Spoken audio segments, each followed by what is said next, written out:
अयि निज हुंकृति मात्र निराकृत धूम्र विलोचन धूम्र सते समर विशोषित रोषित शोणित बीज समुद भव बीज लते शिव शिव शुंभ निशुंभ महाहवतर्पित भूत पिशाचरते जय जय हे महिषासुर मर्दिनि रम्य कपरदिनि शैल सुते। मैं हूं आचार्य रमाकांत मिश्र।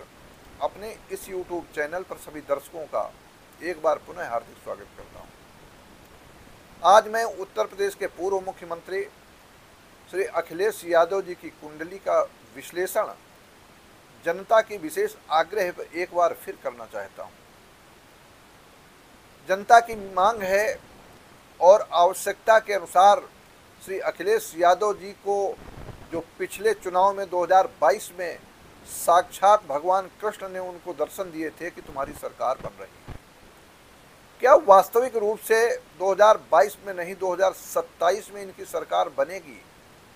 इस बार इनकी साम दाम दंड भेद की नीति अपना करके येन केन प्रकारेण अपने कूटनीतिक चाल से क्या ये जनता को प्रलोभित करके प्रदेश के मुख्यमंत्री बनकर प्रदेश की सेवा करेंगे, या एक बार फिर इनको हताशा लगेगी जन्म के समय की स्थितियों के आधार पर? क्या राजत्व की प्राप्ति अर्थात मुख्यमंत्री बनने के योग हैं इस बार 2027 में? इसका मैं विश्लेषण इसलिए करता हूं कि मैं इनकी कुंडली 1 जुलाई 1973 को दिन के 12 बजे और कन्या लग्न में इनका जन्म हुआ है। लग्न का स्वामी बुध एकादश भाव में शुक्र के साथ में युति कर रहा है।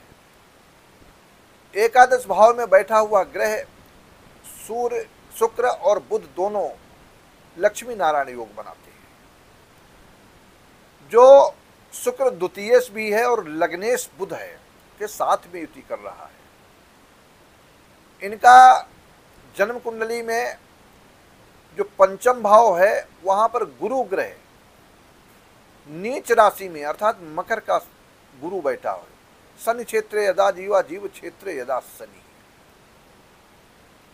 तो बृहस्पति ग्रह मकर राशि में अर्थात पंचम भाव में गोचर कर रहा है। और चतुर्थ भाव जो जनता की सेवा का स्थान है, राजनीतिक भाव कहलाता है, वो चतुर्थ भाव में राहु ग्रह है। राहु छाया ग्रह है। कूटनीतिक चाल से सत्ता को जिस प्रकार से अपने पीछे के समय में अपने पिताजी को बेदखल करके और उन्होंने सत्ता हासिल की, उनके पूर्ण राज्यपाट को छीन करके, इसका कारण है कि दसम भाव में बैठे हुए 4 ग्रह, सूर्य है, चंद्रमा है, केतु है और 4 ग्रहों की युति है। 4 ग्रहों में से जब शनि साथ में है तो शनि सूर्य आपस में शत्रुवत कार्य करते हैं। चंद्रमा और शनि की युति से विष योग बनता है। यद्यपि 3 ग्रह कारक हैं, लेकिन भी चंद्रमा साथ में बैठे होने के कारण विष योग का निर्माण होता है शनि की युति से, और केतु की युति से ग्रहण योग बनता है चंद्र और सूर्य केतु की युति से। तो इसलिए इनको बाधाओं का सामना, क्योंकि स्वतः अपने कर्म के आधार पर सत्ता प्राप्त नहीं की, अर्थात अपने पिता के कर्म के द्वारा इन्होंने सत्ता प्राप्त की थी। आगे आने वाला समय, मैंने पिछले चुनाव में, जो हमारे 2022 के दर्शक जान सकते हैं, प्रदेश के अंदर मेरी मैंने विधिवत गणना के आधार पर 272 प्लस सीट दी 3 को, और आप सब जान सकते हैं 273 ही सीट मिल सकी थी भारतीय जनता पार्टी को। मैंने कहा था कि भारतीय जनता पार्टी चुनाव जीतेगी, अखिलेश जी चुनाव हारेंगे। लेकिन इस बार का परिणाम क्या ऐसा नहीं होगा? क्या कहती है इनकी कुंडली? अखिलेश जी के प्रबलता के योग के आधार पर जो वर्तमान में ग्रह गोचर करें, इनकी महादशा शुक्र की चल रही है। 2027 तक, जुलाई 2027 शुक्र की महादशा में शुक्र का अंतर रहेगा। क्या शुक्र इनका भाग्यश होकर के जो एकादश भाव में बैठा है वो काम करेगा जो भाग्य को फलित कर देगा, शुक्र लक्ष्मी नारायण योग बनाएगा। लेकिन प्रथम रूप से कन्या लग्न की कुंडली में द्वितीय से मारक होता है, द्वितीय से भी जनता की सेवा करने का स्थान प्राप्त होता है। इसलिए आज की स्थितियों के आधार पर मैं कहना चाहता हूं कि स्थितियों के आधार पर अखिलेश यादव जी का आने वाला समय और योगी आदित्यनाथ का बिल्कुल बराबर का पलड़ा साबित होगा। योगी आदित्यनाथ की भी जब जन्म के समय के अनुसार इनकी भी शुक्र की महादशा चल रही, तब भी चल रही थी, और शुक्र की महादशा में जब चुनाव 2027 में अप्रैल और मई के महीने में होगा, उस समय की स्थितियों को सारे विधाओं को आकलन करके मैंने देखा है कि अखिलेश यादव पीछे चुनाव में तो इन्होंने बड़ा संघर्ष किया था, और संघर्ष के साथ साथ में ये कहा भी था कि मैं इस बार चुनाव जीत रहा हूं, और जनता को आश्वासन अपने कार्यकर्ताओं को पूर्ण रूप से दिया। लेकिन इस बार का चुनाव उससे कहीं अच्छा होने का योग आज तक की कुंडली विश्लेषण के आधार पर दिखाई देता है। लेकिन सत्ता प्राप्त कर पाएंगे ये थोड़ा अभी आपको मैं कुछ ग्रहों के आधार पर निर्णय करता हूं जो हमारी ज्योतिष गणना में समझ में आता है, पहले भी आया है। एक एक बिंदु के आधार पर भारतीय जनता पार्टी को 272 सीट मैंने दी थी, वही प्राप्त हुई थी। तब के लोग जो जुड़े हैं आज जान सकते हैं मुझे, अभी हरियाणा में, अभी दिल्ली में, अनेक प्रांतों में जहां जहां मैंने जितनी सीटों का गणना की, ठीक लगभग उसी प्रकार से सीटें प्राप्त हुई हैं। यह ज्योतिष की विधा है।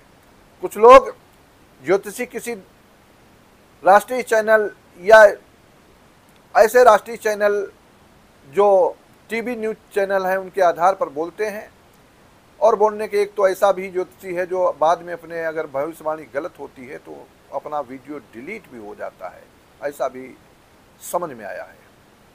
लेकिन किसी भी ज्योतिषी, किसी भी एस्ट्रोलॉजर को यह परमात्मा की कृपा होती है, जो कथनी और करनी में अंतर नहीं, जो आज कहा है अगर आज की ज्योतिष विद्या के अनुसार सत्यता है तो ठीक उसी प्रकार से रखना चाहिए, और जनता के समक्ष अगर कोई त्रुटि हो गई उसको समझने का प्रयास करना चाहिए, और फिर आपके समक्ष, जनता के समक्ष उस चीज को रखेगा तो वो सर्वत्र विजयी होगा। आज मैं अखिलेश यादव जी की पूरी कुंडली के विश्लेषण के आधार पर 9 ग्रहों में से ऐसा कौन सा ग्रह है, शुक्र यद्यप बलवान है, भाग्येश है, लेकिन अब गणना के आधार पर द्वितीयेश का फल देने वाला है, जो 2027 जून के महीने तक शुक्र की महादशा में शुक्र का अंतर रहेगा। शुक्र भाग्येश भी है, एकादश भाव में है, लेकिन वो शत्रुग्रही है, चंद्रमा के घर में शुक्र बैठा हुआ है, और बुध भी चंद्रमा का शत्रु है। इसलिए विराजित तो शुक्र बुध लक्ष्मी ना रहने, खाने पीने, अनेक प्रकार की विलासितापूर्ण जीवन यापन होगा। लेकिन सत्ता के सुख को प्राप्त करना इनके लिए इतना कठिन होने की संभावना है कि वो बिल्कुल नजदीक तक पहुंच करके भी सत्ता से वंचित रह जाएंगे, ऐसी एक मुझे आज तक की गणना के आधार पर दिखाई देता है। आज इस देश की जनता के समय पूरे, चाहे अपितु पूरे विश्व से अनेक देशों से लोग सुनते हैं। मैं आज अखिलेश यादव की कुंडली का विश्लेषण जनता की विशेष आग्रह पर किया है। जहां तक मुझे ज्ञान है और ज्ञान के आधार पर जो मैंने पिछली भविष्यवाणियां की हैं, 99% से अधिक जब भविष्यवाणी सत्य होती हैं, उस सत्यता के आधार पर फिर एक बार मैं आपके समक्ष कहता हूं, राह बड़ी कठिन है। योगी जी की भी राह बड़ी कठिन है, लेकिन विपक्ष में कौन होगा?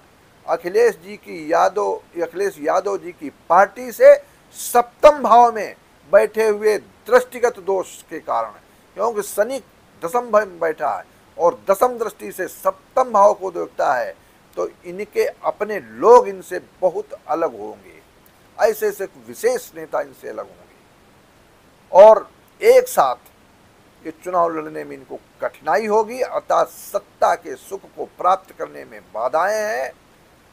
सरकार बनती हुई दिखाई नहीं देती है, इस आशय के साथ में इस वीडियो को आपके समक्ष प्रस्तुत कर रहा हूं। आप सबसे निवेदन है, इस वीडियो को सेव करें। आने वाले समय में फिर मैं किसी अन्य राजनेता और देश के किसी यशस्वी की कुंडली का विश्लेषण करने का प्रयास करूंगा। तब तक आप मेरे इस चैनल को अधिक से अधिक सब्सक्राइब करेंगे। बहुत बहुत आप सबके लिए धन्यवाद है।